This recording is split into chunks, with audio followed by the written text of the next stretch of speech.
آیتیں سنا رہے ہیں نا، تو ہماری وجہ سے لوگ سنیں گے تو کئی لوگ عمل کریں گے، ہمیں بھی ثواب ملے گا، ان کو بھی ملے گا، اور ہم مر جائیں گے۔ یہ احادیث اور قرآن کی آیتیں تو نیٹ میں محفوظ رہیں گی، لوگ عمل کرتے رہیں گے، ہمیں ثواب ملتا رہے گا، ہم نے کون سی برائی پھیلائی ہے؟ تو یہ کام اس دور کے لحاظ سے ٹھیک ہے، پرانے لوگ ٹھیک ہے اس چیز کو اچھا نہیں سمجھتے تھے، لیکن آج کے دور کی یہ ضرورت ہے، آج کے دور میں اس کو پھیلانا چاہیے، اچھے کام، اچھی بات، اللہ رسول کی بات آگے بڑھائیں، کیونکہ قرآن کہتا ہے کہ جو لوگ مسلمانوں میں برائی، بے حیائی پھیلاتے ہیں ان کے لیے دنیا میں بھی عذاب ہے، قیامت والے دن بھی ہوگا۔ تو یہ احادیث ہوں، قرآن کی آیتیں ہوں، جو لوگ معاشرے میں پھیلاتے ہیں اور آگے بڑھاتے ہیں، ایسے بندے کو مرنے کے بعد بھی فائدہ ہی ہے۔ تو اس لیے کوشش کیا کریں، اس چیز کو عام کریں، زیادہ سے زیادہ اللہ رسول کی بات کو عام پھیلائیں معاشرے میں۔ جب عام پھیل جائے گی تو انشاءاللہ معاشرے میں برائی کا اثر کم ہو جائے گا۔ تو قرآن مجید میں اللہ تبارک تعالیٰ نے فرمایا یا ایھا الذین آمنوا لا تتبعوا خطوات الشیطان، شیطان کے پیچھے مت چلو۔ کیوں؟ وَمَن يَتَّبِعْ خُطُوَاتِ الشَّيْطَانِ فَإِنَّهُ يَأْمُرُ بِالْفَحْشَاءِ وَالْمُنکَرِ، جو شخص شیطان کے کہے پر چلتا ہے، شیطان تو لوگوں کو بے حیائی کا حکم دیتا ہے، شیطان لوگوں کو بری بات کا حکم دیتا ہے۔ وَلَوْلَا فَضْلُ اللَّهِ عَلَيْكُمْ وَرَحْمَتُهُ مَا زَكَىٰ مِنكُم مِّنْ أَحَدٍ أَبَدًا وَلَكِنَّ اللَّهَ يُزَكِّي مَن يَشَاءُ، اگر اللہ کا فضل رحمت نہ ہوتی تو مسلمان کبھی بھی برائی سے نہ بچ پاتے، اپنے آپ کو پاک نہ کر پاتے، لیکن یہ رب کا فضل تھا کہ اس نے تمہیں برائی سے بچنے کی توفیق دے دی۔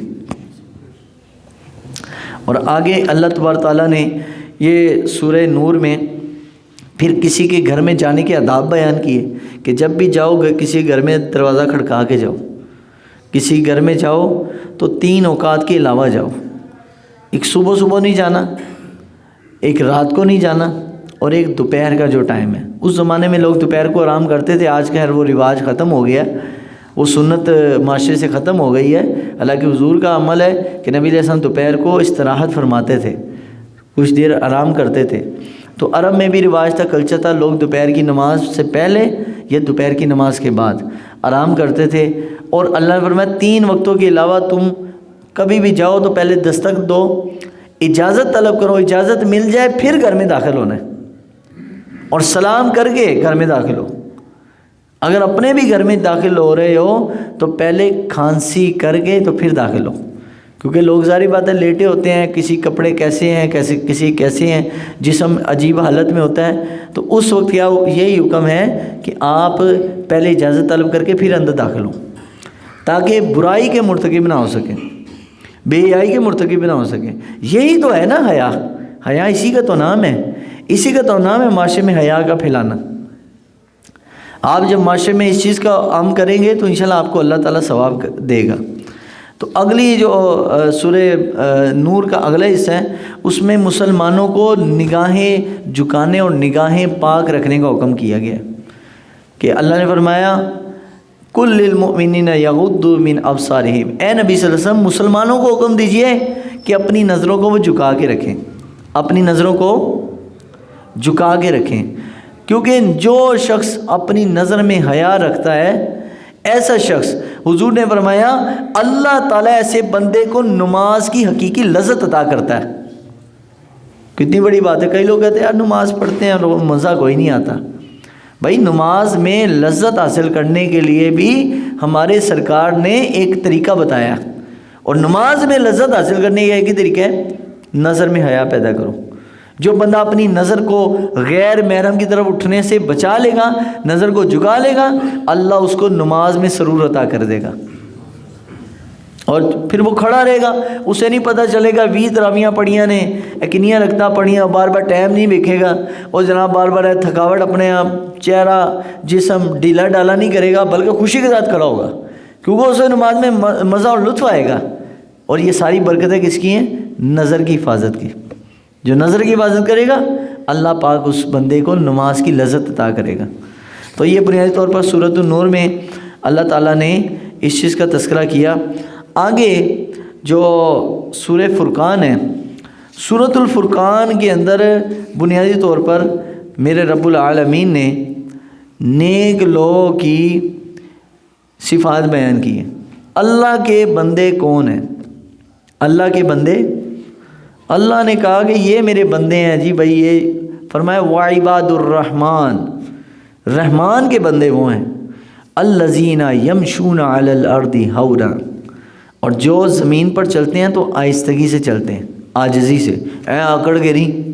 کئی لوگ ہیں نا بڑے اکڑو ہاں ہوتے ہیں، پتہ نہیں وہ کیا کس چیز کی اکڑ ہے، ایک پھونک ہی ہے انسان کے اندر، ایسے نکلی روح نکلی تو وہیں پہ پڑا ہوا ہے، اس کو ہوش نہیں ہوتا، مرے ہو کے کس چیز کا ہوش ہے، فارغ ہو جاتا ہے بندہ۔ لیکن اکڑ ہے دنیا میں، مال کی، پیسے کی، شہرت کی، چودراہٹ ہے۔ تو اللہ تعالیٰ فرماتا ہے میرے بندے وہ ہیں جو چودراہٹ سے نہیں، عاجزی سے چلتے ہیں۔ وَإِذَا خَاطَبَهُمُ الْجَاهِلُونَ، جب کسی جاہل سے بھی بات کرتے ہیں نا تو قَالُوا سَلَامًا، سلام کہہ دیتے ہیں، اس سے بحث نہیں کرتے۔ اسی لیے فضول بندے سے بحث مت کرو، سمجھدار بندہ کو بات کر رہا ہے تو اس سے بات چیت کر لو، لیکن فضول بندہ ایک فضول سی بات کر رہا ہے، آپ بھی اس کے ساتھ بحث شامل ہو جائیں، نہیں، بس سلام کر کے وہاں سے رخصت ہو جائیں، بحث نہ کریں ان سے۔ فرمایا والذین یبیتون لربہم سجدا وقیاما، فرمایا جو نیک بندے ہیں نا ان کی رات کیسے گزرتی ہے؟ سجدا وقیاما، وہ سجدے میں اور قیام کی حالت میں راتوں کو گزارتے ہیں۔ چل یار پورا سال تو نہیں ہمیں یہ موقع ملتا، نماز تراویح کی برکت تو یہی ہے نا کہ اللہ تعالیٰ نے راتوں کے اندر کھڑا ہونا اور راتوں کے اندر سجدہ کرنا، یہ نیک بندوں کی صفات بیان کی ہیں۔ نیک بندوں کی صفات یہ ہیں کہ وہ رات کو قیام کرتے ہیں، راتوں کو سجدے بھی کرتے ہیں، یہ نیک لوگوں کی پہچان ہے۔ آگے فرمایا والذین یقولون ربنا اصرف عنا عذاب جہنم، اور جب عبادت کر لیتے ہیں نا اس کے بعد یہ نہیں کہتے میں بڑا تیر مار لیا۔ کئی لوگ 5 نمازیں پڑھ لے تو اپنے آپ کو سمجھتے ہیں میں جناب فرشتہ بن گیا، نہ کہتے ہیں یا اللہ ربنا اصرف عنا عذاب جہنم، یا اللہ ہم بڑے کمزور سے لوگ ہیں، ہماری عبادت ویسی عبادت نہیں جیسے تیری شان کے لائق ہے، وہ ہم ویسی عبادت نہیں کر سکے، یا اللہ ہم سے ہماری یہ ٹوٹے پھوٹے سجدے کی بدولت ہم سے عذاب کو دور کر دے۔ وہ عاجزی کرتے ہیں۔ آگے فرمائے ان عذاب کان غراما، بے شک تیرا جو عذاب ہے نا یہ بہت بڑا ایک پھندا ہے جس سے کوئی نکل نہیں سکتا، جو پھنس گیا اللہ کے عذاب میں پھر نکل نہیں پائے گا۔ انہا ساءت مستقرا و مقاما، بے شک جو جہنم کا عذاب ہے وہ بہت بری جگہ ہے، بہت سخت جگہ ہے، جو جائے گا تو وہ یاد کرے گا کہ میں یہاں سے نکل نہیں سکتا، بہت بری جگہ جہنم۔ والذین اذا انفقوا لم یسرفوا ولم یقتروا وکان بین ذلک قواما، اللہ فرمائے نیک لوگوں کی ایک نشانی یہ بھی ہے کہ وہ نہ تو فضول خرچی کرتے ہیں اور نہ ہی تنگی کرتے، کنجوسی کرتے ہیں، بلکہ درمیانی چال چلتے ہیں، اپنی زندگی کو اعتدال کے ساتھ گزارتے ہیں۔ اللہ نے بڑا مال دیا ہو تو پھر تو سخاوت کرنی چاہیے، لیکن اگر اللہ تعالیٰ نے مختصر مال دیا ہے اللہ کے راستے میں دیتا بھی ہے اور کنجوسی بھی نہیں کرتا۔ کنجوسی کرنے والا شخص اللہ کو پسند نہیں ہے۔ بخیل شخص جو ہے نا وہ جنت سے دور ہے، جہنم کے قریب ہے۔ بخیل شخص جو کنجوس آدمی ہے، کروڑوں روپیہ لاکھوں روپیہ ہو لیکن دل بڑا کنجوس ہو۔ شیخ سعدی فرماتے ہیں سخی دل است نہ کہ مال است، کسی بندے کے سخی ہونے کے لیے پیسہ ہونا ضروری نہیں ہے، اس بندے کے دل کی کیفیت بتا دے گی کہ یہ بندہ سخی ہے، وہ سخی ہے۔ تو سخاوت انسان کے مال سے نہیں ہوتی، انسان کی کردار سے ہوتی ہے کہ وہ دل کا کتنا سخی ہے، دل کا کھلا ہونا چاہیے۔ اسی لیے مومن کی یہی تو پہچان بتائی گئی ہے کہ وہ جو اپنے لیے پسند کرتا ہے اپنے مسلمان بھائی کے لیے بھی کرتا ہے۔ اس لیے اب یہاں پر میں بات کرتا چاہوں، آپ فطرانہ جو ہے، فطرانہ اس سال کا جو فطرانہ ہے وہ 320 روپے 320 روپے ہے، جو مفتی منیب الرحمان صاحب کے فتوے کے مطابق۔ تو یہ ضروری نہیں ہے کہ آپ عید والے دن ہی فطرانہ دینا، یہ ضروری نہیں ہے، آپ رمضان میں بھی دے سکتے ہیں تاکہ آپ کی خوشیوں میں وہ لوگ شامل ہو سکیں جن کو آپ نے فطرانہ دینا ہے۔ غریب غربا جو لوگ ہیں، فقیر لوگ ہیں، آپ اپنے رشتہ داروں میں پہلے دیکھیے، پہلا حق رشتہ داروں کا، تو کم از کم 320 روپے ہیں ایک بندے کے گندم کے حساب سے، پھر جو کے حساب سے تھوڑے سے زیادہ، میرے خیال 500 روپے ہے، اور کھجور کے حساب سے میرے خیال سے کوئی 1200 روپے ہے، اس طرح کشمش کے حساب سے غالباً 800 کے 700 روپیہ بنا ہے۔ اسی طرح اگر آپ بناتے جائیں پیسے تو یہ پیسے بڑھ کے کھجور اور مطلب کھجوروں کے بھی اقسام ہیں، کھجور بھی جو مہنگی کھجور ہے اجوا اس کے مطابق آپ دے سکتے ہیں، کوئی منع نہیں ہے۔ تو آپ کوشش کریں کہ رمضان المبارک کے اندر ہی اپنے کیونکہ یہ جو فطرانہ ہوتا ہے یہ آپ کے روزوں کا صدقہ ہے، روزوں میں جو کمی کوتاہی ہے نا اللہ اس فطرانے کی برکت سے وہ دور کر دیتا ہے، اس لیے مومن بندہ سخاوت کرنے والا ہوتا ہے۔ تو آپ رشتہ داروں کو دیں، اپنے محلے میں دیکھیے، محلے میں نہیں، پھر تیسرے نمبر پر آپ اپنے علاقے کے مدارس کو دیکھیے، اور مدارس کے ساتھ ساتھ اپنے جہاں مسجدوں میں آپ کا تعلق ہے، جس محلوں سے جس علاقوں سے، اس مسجد کے ائمہ کا سب سے زیادہ حق ہے کہ آپ ان کی خدمت کریں، کیونکہ یہ آپ سمجھتے کہ شاید کئی لوگ مسئلہ پوچھتے نا، اور جس مولوی سے وہ مسئلہ پوچھ رہے ہوتے وہ بیچارہ مستحق ہوتا ہے لیکن کہہ نہیں پاتا کہ جناب مینوں دیو، کیونکہ یہ ویسے بھی عیب ہے نا، ایک مانگنا تو ایک عیب ہے، لیکن اصل میں آپ کی مساجد کی، آپ کے علاقے کی مساجد میں جہاں امام مسجد سال سے، جہاں مدرسے میں سال سے استاد پڑھا رہا ہے، یہ 8-10 ہزار روپیہ تنخواہ میں، تو سب سے زیادہ مستحق تو یہ لوگ ہیں آپ کے، تو آپ ان کی خدمت کریں، بلکہ ان کو گندم کے حساب سے، ان کو جوا کھجور کے حساب سے دو، کیونکہ یہ آپ کے فطرانے کا صدقہ، آپ کے روزوں کا صدقہ ہے۔ اور رمضان المبارک میں کئی لوگ 27ویں کو ہے نا، وہ کسی نے، ایک دوست ہے ہمارے وہ بھی مفتی صاحب ہیں، اس نے اسٹیٹس لگایا ہوا تھا رمضان کے شروع میں ہی کہ 27ویں کو مولوی صاحب کو سوٹ دینے سے بہتر ہے کہ آپ پہلے رمضان کو دے دیں، 27ویں کو دینے کے بعد پھر آپ وہ درزی بھی تلاش کر کے دیں جو 27ویں پہ آپ اس کو عید پر یہ جوڑا سی کے دے، یعنی لوگ اس ایسے موقع پر اس کی ہیلپ کر رہے ہوتے ہیں سوٹ کی کہ جناب جب کہ کوئی درزی کہتا ہے بکنگ بند ہے، درزی حضرات یہ کہہ دیتے ہیں۔ تو نیک بندے کی یہی تو اللہ تعالیٰ نے صفت بیان کی ہے کہ وہ نہ کنجوس ہوتا ہے اور نہ ہی وہ فضول خرچی کرتا ہے، بلکہ اعتدال سے چلتا ہے۔ لیکن اگر اللہ نے بہت مال دیا تو پھر سخاوت کرنا، پھر اعتدال نہیں کرنا، پھر سخاوت کریں، پھر اللہ کے راستے میں دیں کھل کے۔ جب کھلا دیں گے تو کھلا آئے گا پیچھے سے، جب دیں گے تو آئے گا بھی، اور جب دینا بند کر دیں گے تو آنا بھی بند ہو جائے گا۔ تو نیک لوگوں کی اللہ نے فرمایا والذین لا یدعون مع اللہ الہا آخر، جو اللہ کے سوا کسی کی عبادت نہیں کرتے، ولا یقتلون النفس التی حرم اللہ، اور نہ ہی کسی جان کو بغیر وجہ کے قتل کرتے ہیں، الا بالحق، ولا یزنون، اور نیک لوگ برائی یعنی زنا بھی نہیں کرتے، ومن یفعل ذلک یلقى اثاما، اور جو شخص برائی کرے اللہ فرماتا ہے ایسا شخص ہی سزا پائے گا۔ اور آگے فرمایا کہ یہ لوگ الا من تاب وآمن وعمل صالحا، جو شخص گناہ کر لے اور اس کے بعد توبہ کر لے تو اللہ فرماتا ہے فاولئک یبدل اللہ سیئات حسنات وکان اللہ غفور رحیمہ، جو بندہ سچی توبہ کر لے، اپنے کردار کو درست کر لے، میرا رب فرماتا ہے میں ایسے بندے کے گناہوں کو نیکیوں میں بدل دوں گا اور اس کو آخرت میں بخش بھی دوں گا۔ دیکھو اللہ کی رحمت کتنی بڑی ہے، اللہ فرماتا ہے بندے تو صحیح بندہ بن جا، توبہ کر لے تو میں تیرے گناہوں کو نیکیوں میں بدل دوں، یعنی کتنے گناہ ہوتے ہیں انسان کے، وہ سارے نیکیوں میں بدل جائیں گے، یہ قرآن کہتا ہے۔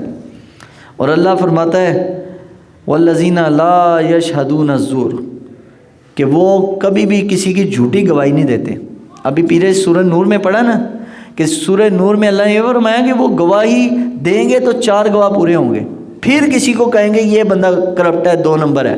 جب کسی کی گواہی موجود نہیں ہے الزام نہیں لگائیں گے، اور جھوٹی گواہی بھی نہیں دیں گے، ایسے نہیں جھوٹ کسی پر الزام لگانا شروع کر دیں، نہیں۔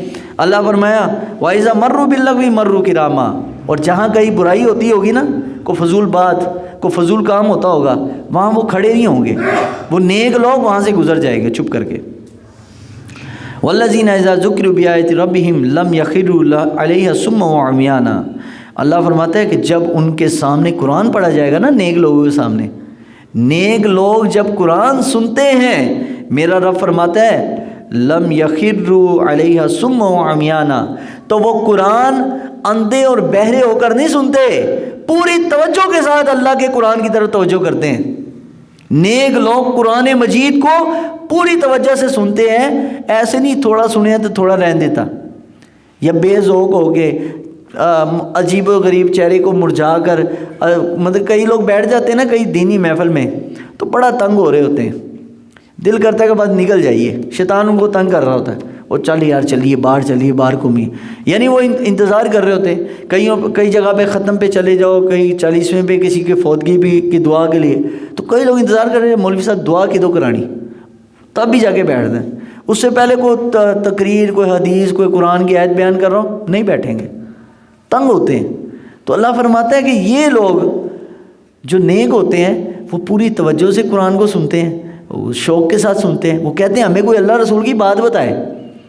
اور جو دنیا دار ہوتے ہیں نا وہ تنگ ہو رہے ہوتے ہیں، وہ قرآن کو سنیں گے کان بھی بند، آنکھیں بھی بند، پوری توجہ ہی کوئی نہیں، یا موبائل سے لگے ہیں کوئی توجہ ہی کوئی نہیں۔ تو ایسے لوگ یہ نیک نہیں ہے نا۔ تو جو نیک ہوتے ہیں قرآن وہ اس کو غور کے ساتھ سنتے ہیں، توجہ کے ساتھ سنتے ہیں۔ تو میرا رب ارشاد فرماتے ہیں اور پھر وہ دعا بھی کرتے ہیں، والذین یقولون۔ اچھا یہ آیت جڑے بندے کو رشتہ نہ لب رہا ہوئے تو اندر سے وظیفہ بھی ہے، جن کی بیٹیوں کے لیے کوئی رشتہ نہیں مل رہا یا جن نوجوانوں کی شادی نہیں ہو رہی، کہتے ہیں یار شادی ہو جائے، تو ان کے لیے یہ قرآن مجید کی آیت وظیفہ بھی ہے۔ وہ کیا کہتے ہیں؟ ربنا حب لنا من ازواجنا وذریاتنا قرۃ اعین واجعلنا للمتقین اماما۔ وہ اللہ سے دعا مانگتے ہیں، اے اللہ حب لنا من ازواجنا، ہمیں تو نیک بیویاں عطا فرما، وذریاتنا اولاد عطا فرما، قرۃ اعین جن کے ذریعے سے ہم اپنی آنکھیں ٹھنڈی کر سکیں۔ اولاد بھی ہمیں نیک دے، بیوی بھی نیک دے، اور ہماری آنکھیں بھی ان کے ذریعے سے کیا فرما؟ ٹھنڈی فرما۔ وجعلنا للمتقین اماما، اور ہمیں نیک لوگوں کا پیشوا بنا دے، نیک لوگوں کا امام بنا۔ تو اللہ فرماتا ہے یہ وہ لوگ ہیں۔ اب پیچھے جن کے کردار ان میں یہ ہو۔ پہلی عادت کیا ہے کہ جو نیک لوگ ہیں وہ عاجزی کرتے ہیں۔ نمبر 2 پر بات کرتے ہوئے عاجزی کرتے ہیں، اور جہاں کسی فضول لچا لفنگا آدمی ہے نا اسے بحث نہیں کرتے۔ نمبر 4 پر وہ اللہ سے دعائیں کرتے ہیں۔ نمبر 4 پر اللہ کے راستے، 5 پر اللہ کے راستے پر خرچ کرتے ہیں۔ نمبر 6 پر زنا سے اپنے آپ کو بچاتے ہیں، جھوٹی گواہی سے اپنے آپ کو بچاتے ہیں، اور اللہ کی آیتیں قرآن کی غور کے ساتھ سنتے ہیں۔ اللہ فرماتا ہے اور پھر ہم سے دعا کرتے ہیں 10ویں نمبر پر کہ اللہ ہمیں یہ چیز عطا فرمایا جس میں یہ 10 عادتیں ہوں گی، میرا رب فرماتا ہے میں ان کو ایسی جنت عطا فرماؤں گا کہ جنت کا اونچا حصہ ہے، اور فرمایا یہ ان کو اس چیز کی جزا ہے جو دنیا میں صبر کرتے رہے۔ تو یہ سورہ فرقان میں بنیادی طور پر اس چیز کا تذکرہ ہے۔ اور آخری بس بات سورہ شعراء، اس کا ایک حصہ ہی پڑھوں گا۔ سورۃ الشعراء میں بنیادی طور پر اللہ تعالیٰ نے ان جھوٹے شاعروں کا تذکرہ کیا ہے کہ جو شاعری میں بہت زیادہ مبالغہ کرتے ہیں۔ کئی شاعر ہیں نا شعر میں کسی بندے کو کہاں سے کہاں پہنچا دیتے ہیں، یعنی اللہ رسول کو بھی وہ جملہ اللہ رسول کے لیے بھی کبھی نہیں بولا ہوگا جو کسی اور کے لیے بول دیتے ہیں۔ تو اللہ تعالیٰ نے ان شاعروں کے پاس بیٹھنے سے بھی منع کیا۔ کیوں؟ کیونکہ یہ شاعر جو ہیں ہر چیز کو اپنی طرف سے بنا کے لوگوں کے سامنے پیش کرتے ہیں، مبالغہ بہت زیادہ کرتے ہیں شاعر، اکثر شاعر، سارے نہیں، لیکن حدیث میں بعض شاعروں کے بارے میں آیا ہے ان بعد الشعر لسحر، حضور نے فرمایا کچھ اشعار وہ ہوتے ہیں جس میں بڑا جادو ہوتا ہے، یعنی شعر سننے سے بندے کا ایمان اور زیادہ بڑھتا ہے۔ جیسے علامہ اقبال کے اشعار سنیں آپ، شکوہ جواب شکوہ کے، تو آپ کا ایمان بڑا تازہ ہوگا۔ تو اس طرح جو شاعر ہوتے ہیں دنیاوی شعر و شاعری کرتے ہیں، اللہ نے فرمایا ایسے لوگ اچھے لوگ نہیں ہیں، اللہ کو ناپسند ہے۔ اس لیے پوری صورت ہی شعراء یعنی شاعروں کے بارے میں اللہ نے مذمت بیان کی ہے، پوری صورت اتار دی ہے۔